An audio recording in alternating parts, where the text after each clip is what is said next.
Korban sangkut buruh bangunan yang terjatuh saat melakukan pemasangan ACP di kantor Gubernur Sumsel kini telah berada di rumah. Korban sebelumnya sempat menjalani perawatan di Rumah Sakit Caritas.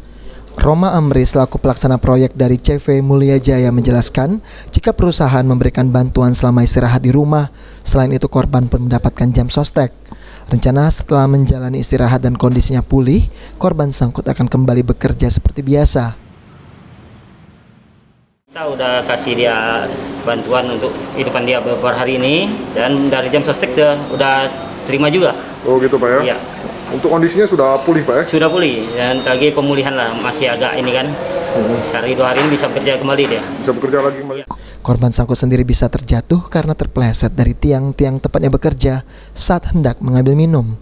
Pada waktu itu juga korban langsung dilarikan ke rumah sakit oleh pihak pelaksana proyek serta Pemprov Sumsel. Yang kami peroleh itu pekerja itu kan mau turun minum gitu kan, kepleset, akhirnya jatuh dari ketinggian. Oh gitu Pak ya?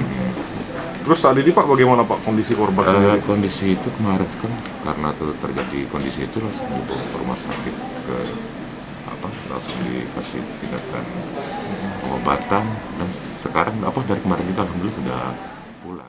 Dengan kejadian ini, Pemprov Sumsel akan mengingatkan seluruh buruh bangunan yang bekerja di kantor Gubernur Sumatera Selatan agar melengkapi APD sesuai dengan standar yang ada. Firman Hidayat, PAL TV.